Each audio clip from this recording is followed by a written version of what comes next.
Yo, what's up muli mga cottage? Magandang hapon sa ating lahat. Yan, bago ang lahat, panibagong update tayo. Yan. So, dito naman po tayo sa itong Barangay Duterte. Papasok po ito nga sa may Altirado General Hospital at yung sa kanang atbang mga cottage, kanang math school. At dito naman tayo itong sa ginagawang Axis Road, and then sa pagpatuloy po dito sa ginagawang Davao Coastal Road sa may Arcastillo.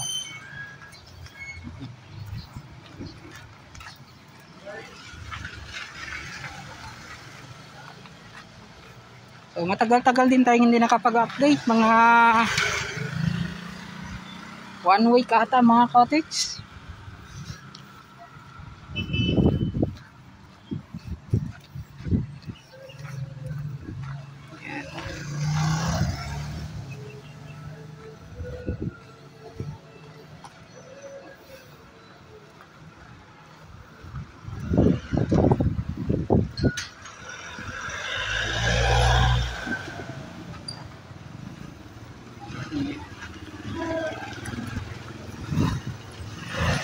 So mainit-init na panahon ngayon. Yan o. Kulay asul po yung kalangitan.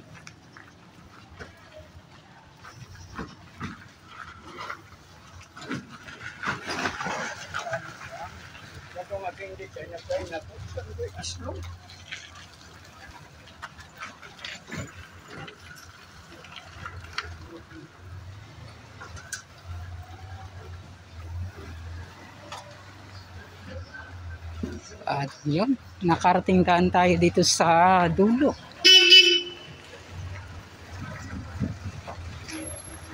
Yan o.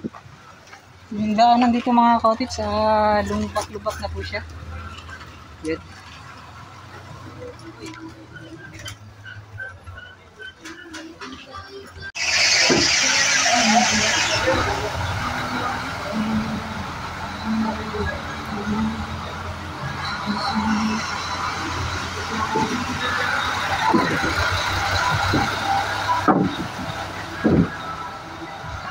Yan o. Sako.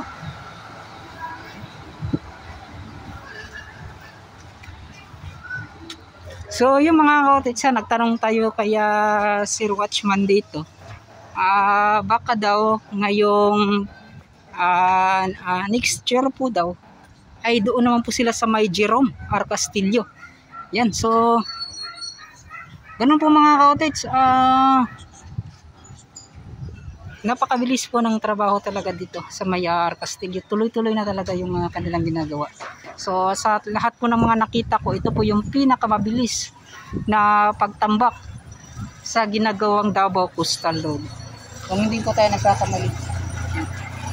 Well, mabilis na po yung doon sa Boulevard. Pero dito mga cottage, ilang buwan lang po. Yung kanilang itinambak dito, nakita na po ninyo yung pagbabago. Yan o. Doon sa Boulevard, napakabilis din na yung pagtambak nila. Pero dito ata ako ng mga cottage. At dito naman yung parang guardhouse, yung bunkhouse nila at guardhouse, tinanggal nila mga cottage at inilipat nila doon sa gitna. Doon po sila nagtuloy-tuloy sa paggawa ng cottage. At yung mga kagamitan nila, doon din nila inilagay lahat para mas malapit sa kanilang ginagawang proyekto. Yan, ito si Bossing.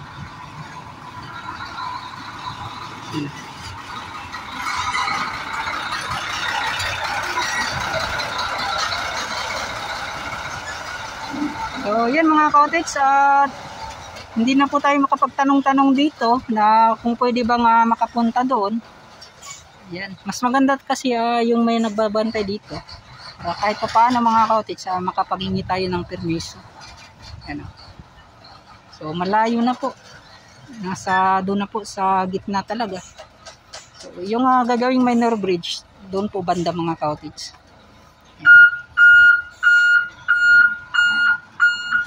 Yan.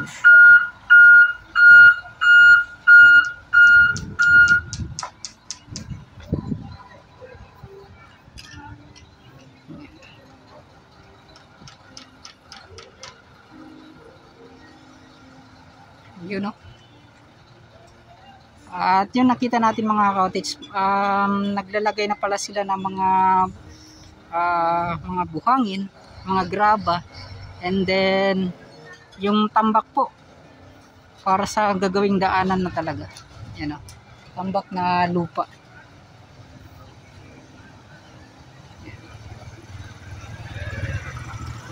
Guys, hapon. Yan, no? Si Bossing.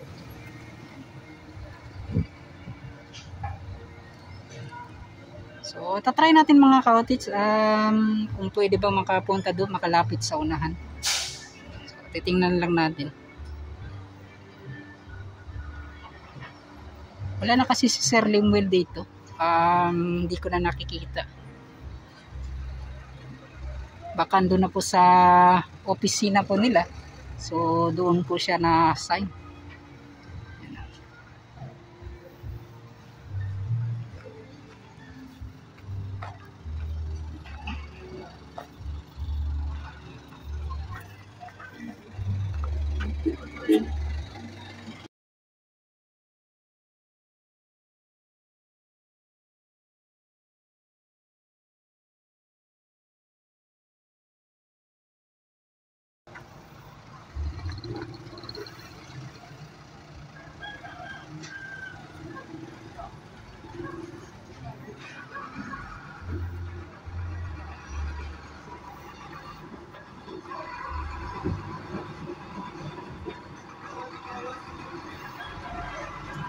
At yun mga cottage, doon pala sa dulo, yun, no? Tuloy-tuloy pa rin yung kanilang pagkuhan. Guys, yung ginagamit nila ng tawag nun, yan, no? Yung ginagamit nilang barge, yan, no? So, tuloy-tuloy pa rin mga cottage. Para ata sa paglagay ng ship pile ata yun. Kita naman ninyo. Napakalay din mga cottage kapag makapunta po tayo dun sa unahan. Napakainit din. Yan.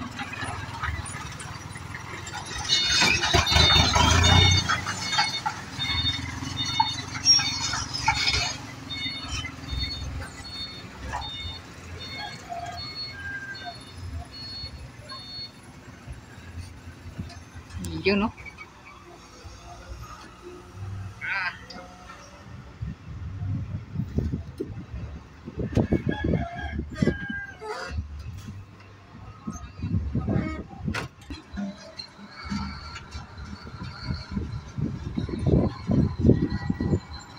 Tinulit ko,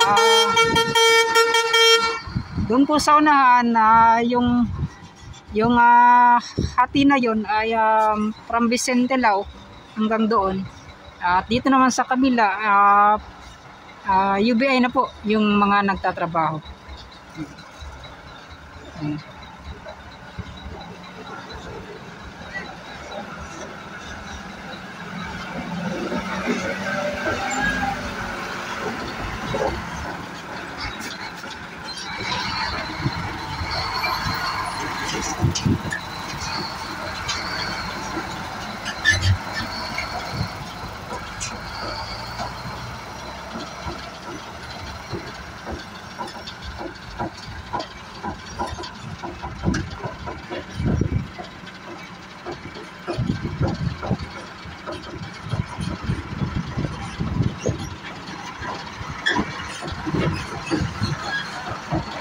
Yun, no? Yan, no? So dito naman banda mga cottage, kita na po ninyo yung sheet pan na yun. Yan, no? So ganito na muna kahaba, medyo mataas-taas na po yung mga naitambak nila. Yan.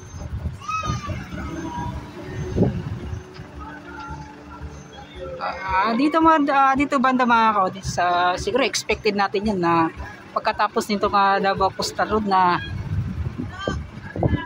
magsusulputan nyo po yung mga kabahayan dito. Yan, sigurado po yan. Kasi napakalawak pa po ng area dito sa bawat gilid. Yan.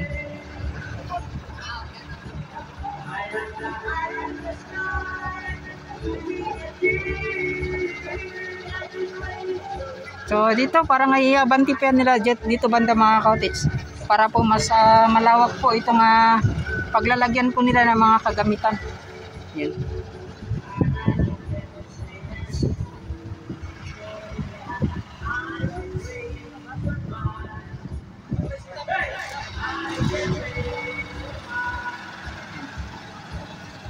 So, yan. Ano pa ba yung mga makukuha nating update?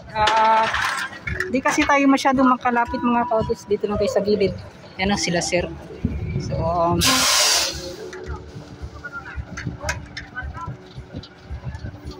ito na po, tuloy-tuloy na. So, itong dyan banda, makikita po yan natin kapag andun na po tayo sa may tao nito.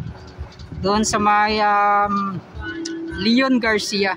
So, pagkatapos nito mga cottage, punta po tayo doon para may update. Matagal-tagal na rin araw na hindi po tayo nakapag-update dito sa Agdao, sa may Leon Garcia, sa may Barangay Duterte na rin. Yan, so sila. Yan, so, yun at ito pa yung update natin. Yan mga cottage. So, kita ninyo. So, dito sa malapitan. Yes. Yan, so, yan. Iti-taste po yan nila mga cottage. Ilalagay po sa parang bakal na yan. Yan. Kung pasado po, itong hinalo nilang simento. Yan.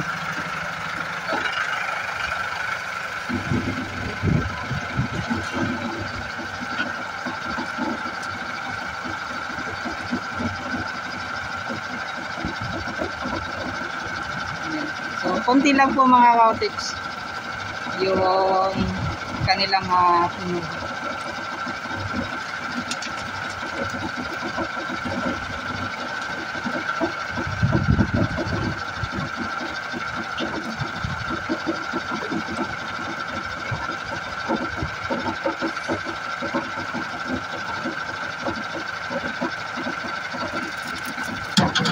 Yun, no?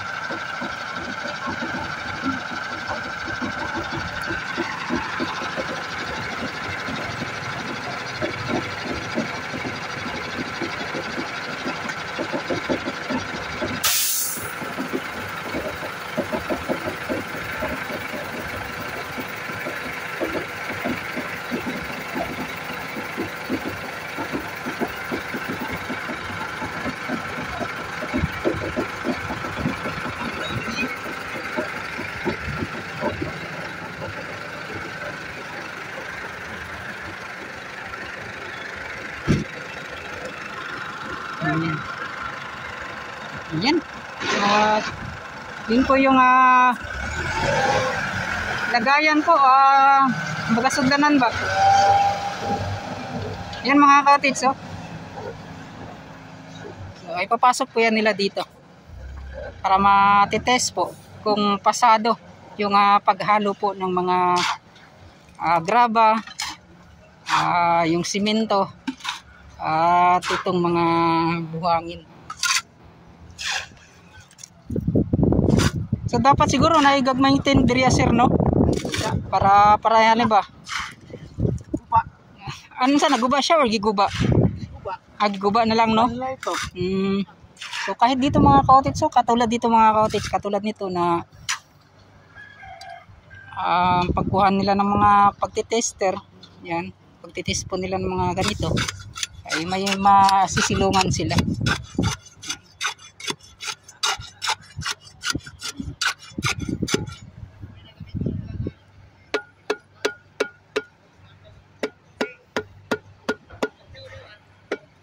So ito na nga po yung pagbabago na napakabilis po. So pagkatapos ng first layer ay second layer na po yan sila mga cottage.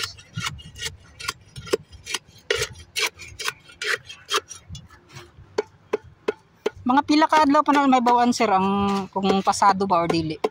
Testing mo rin, pinakanis nito rin. Dili pasadan sa siya diri Ubak ko na usapon. so kadto no. Oo. Kumbaga paugahon lang sa nimo diri Oo. Yan mga so ganun pala yung kanilang ginagawa.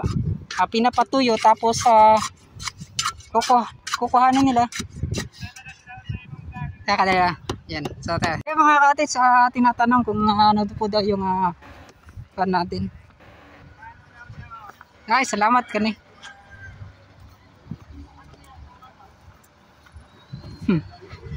Yan, shoutout dahil sa mga taga UBI diri Sir, ayang hapon. Pwede sir, muna magkikitang surveyor sa Coastal Road. Yan so banggitang surveyor daw mga kautit so si Magkikitang surveyor sa Davao Coastal Bypass Road. yan no. So sila sir na kamagapay naghawak dira sa Boulevard sir. Pero wala ihay man mga engineer sir no kanang mga nagkuan. So yan sila sir. Yan surveyor diri yan. So kani sir mga pila ka years ang diri lang sa Arcastillo ang kuan ninyo nagplano? 1 year lang no. So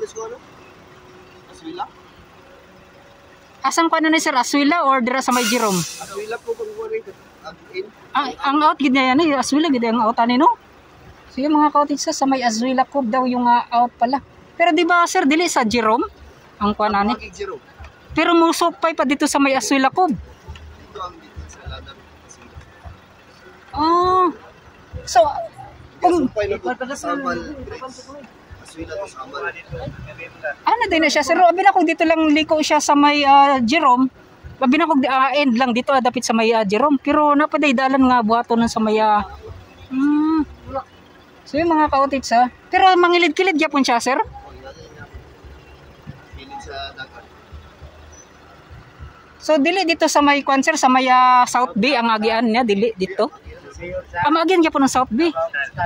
So yun first time na ko nakadungog sa imo sir nga maagian gid. Naman sa among mapa. Pero wala lagi nakagawa na siya sir, wala lagi pang kwan no, gi-update sa so ipagawa sa gyapon siya sir ang kaning tibok proyekto no. Ang kanana. So yung mga kautit sa may South Bay matatamaan pa pala. Yan no. So kani sila sir, mga tauhan ni sir diri kani sila. So wala lagi silang trabaho ka rin sir unsay kwan nila.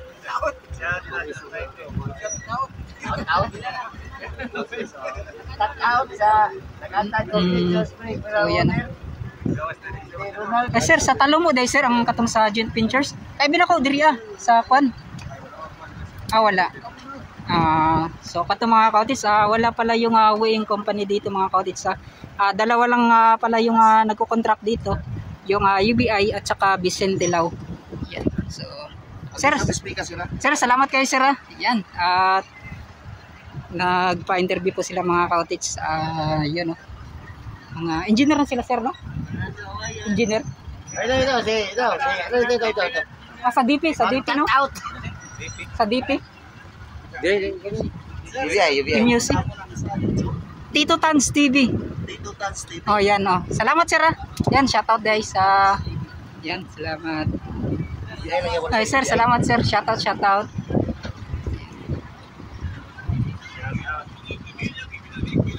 Unsa po yung mga kwan nila na sir? Unsa po yung mga kwan nila diri ginabuhat nila? Sila na ang quality control diri sa kwan. Diri sa kwan. Sa Coastal Road. Sir, ito bang sir? Wala man nakamagnet sa video. So quality control sir sa mga gipangbuhat ninyo diri sa Coastal Road no? Yapon pero sa ta MQC? MQC. Quality control. Mga day kita nga MQC. Yan. So sila sir. Yan. Kini siya sir. Ano si Fernando Awayan. Ang magitang surveyor sa Davao Coastal Road Project. Yan. So kato si Banggita magaputong surveyor sir. Ang isa. Yan Ini. Ole. Yan Size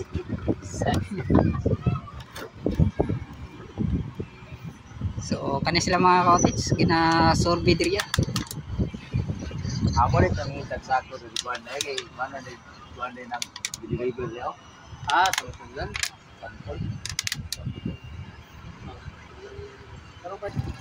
So yun, maraming salamat at hanggang dito na mga cottage. So papaalam na po ako. So mega shoutout pala dito sa dalawang kontraktor na nagtatrabaho sa may Barangay Duterte, Vicente Lao Company at itong UBI.